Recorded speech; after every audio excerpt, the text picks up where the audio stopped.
In this video, we'll be setting up a GreenStar rate controller drive. First, we'll go to the Implement Setup tab, and then the Implement tab. And from here, we'll be able to choose what implement we're using. You'll have three options here: pull behind spreader, self-propelled spreader, or an air cart. Next, we'll have the implement name. If there was already one set up, it would show up here, which we have a dry box. If not, we would have to hit New, name it, or we could rename this dry box or remove it. Disable this GDC is if you had multiple GreenStar rate controllers and you were, say we had an anhydrous machine hooked to it and you didn't want to run dry, we could highlight it and it would disable this one. But for this purpose, we'll leave it on. Next, we have the option to choose how many bins we have. With this rate controller, we can run up to 4 different bins. For this scenario, we'll just run 2. Next, we will go to the Systems tab. And from here, we set up how our systems ran on the bins. So we'll set up bin number 1. And we'll walk through these.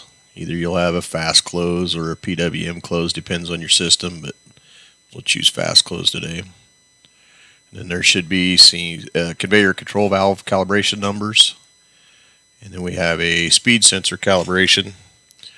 And all these rigs, each bin will have to have speed sensors, and they will have a calibration number. The next one down is your heaped bin capacity in cubic feet.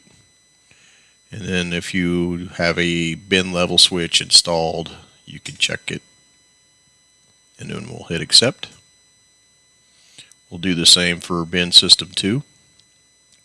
And it's just like it was previous. But on the bin 2, we do have the option of a micronutrient bin if it's the smaller bin mounted on the back.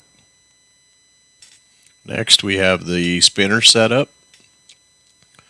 And it's the same as before. Either you have a fast close or a PWM close. And then your spinner control valve number you would enter here. And then your speed sensor calibration number will be entered here as well. So that sets up our system. Next, we'll go to the Alarms tab. And these are specific for bins.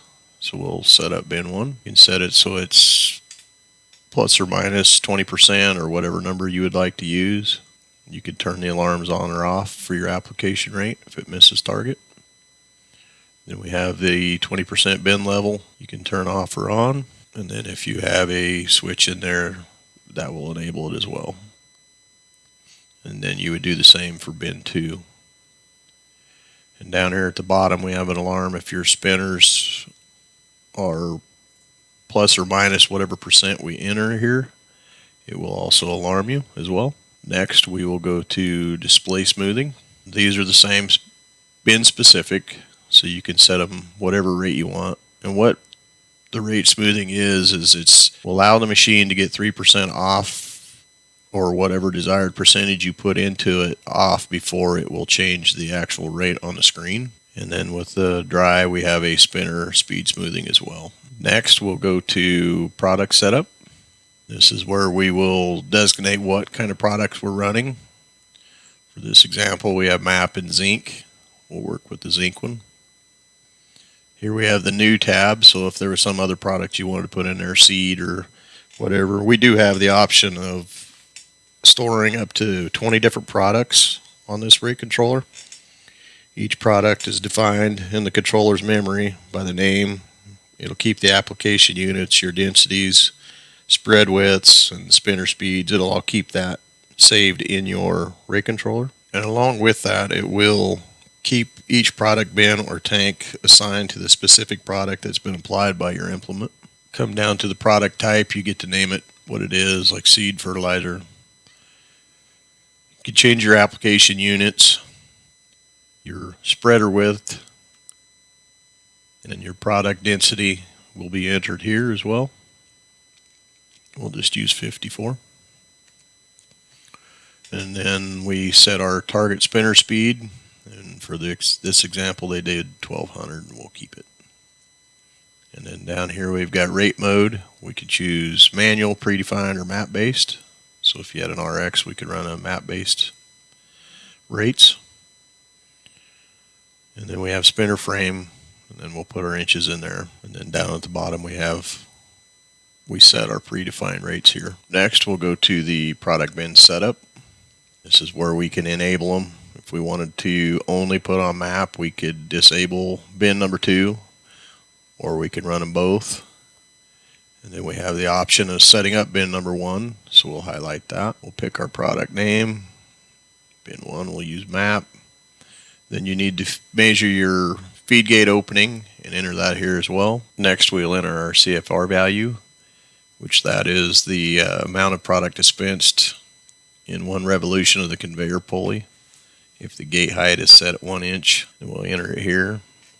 Typically they'll give you that number, but if you don't have it, you can hit the calibration button and step through the steps and weigh it. Next we'll go to bin 2, and the setups are the same there as well. Next we'll talk about the bin chaining down here on the bottom. Bin chaining requires that you have 2 main bins, and both with the same product. The bin chaining will not work if we use a micronutrient bin. The way this works is when using your documentation, this will create a 1 as applied map for the 2 bins. And then when you're running it, you got to set the first bin to empty first. But we can set it up with the bin changing order. And what that will allow us to do, bin 1, if bin 1 is empty before switching to bin 2, or you can turn it to bin 2 will empty before it'll switch to bin 1. But this will reset to the original bin once the machine stops or the bin level sensor is covered again once you reload. And then the next page we'll go to will be the product summary. And this just kind of gives you an overview of what's happening in bin 1 and bin 2. Tell you they're enabled, what products you're using. Next we'll go to the I tab over here on the right, the calibration. And on this page it'll just let you calibrate your CFRs. Next we'll go to the totals tab, which will give you the current acres and the current pounds, or you can change it to tons, whatever one you want to work in. And then these 2 on the bottom will reset it, or you can do a master reset as well. The next tab over on the top is job summaries. This is where we can keep track of specific loads, so you can start a new one and name it. Let's call it 1. And then it'll keep track of the load, single load, so you can keep track of multiples across the field. And then the next tab over is the lifetime of the machine. Next we'll go to the diagnostics tab A, and the first one's just the readings. It'll give you your switch box, if your switches are on or off, if you have one hooked up, delivery system, gives you motor speeds, flow rates on your different bins, just some readings to help diagnose troubles. The next tab over is your test tab. You can run a flow control test and turn your spinner on in your bins and run a test on that.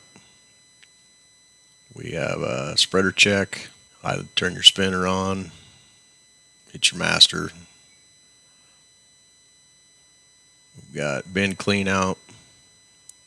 On this setup, you can either clean out bin 1 or bin 2, whatever you need to do. And then we have a control valve test, which you can pick for your bin 1 or bin 2 or your spinner if you're having troubles with either one of those. And now that we've got the setup portion done, we'll go to the F tab, your main page.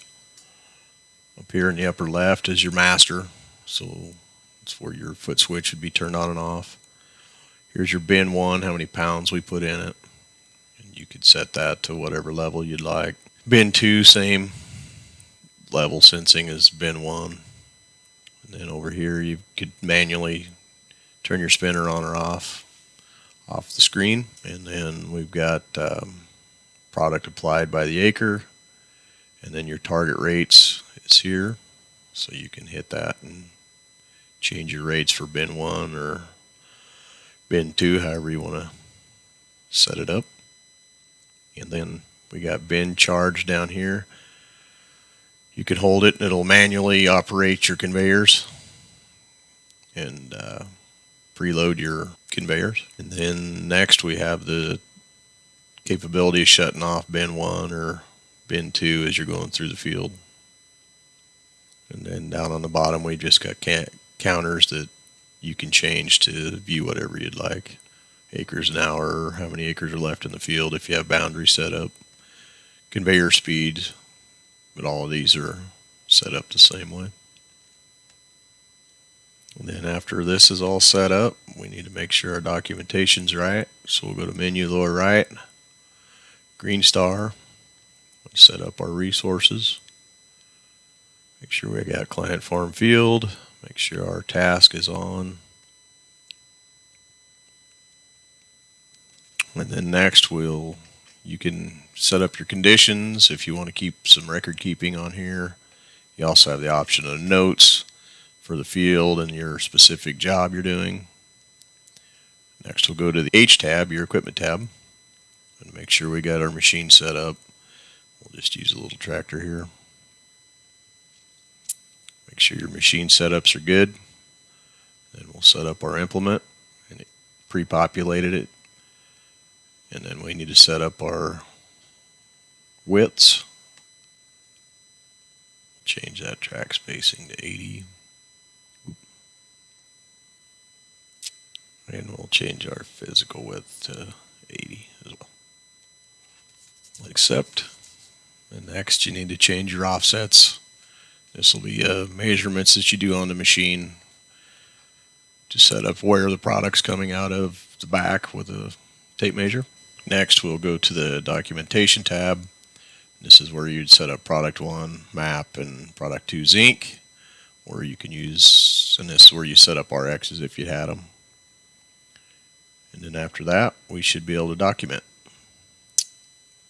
Go back to menu, to the rate controller button, and you should be ready to go.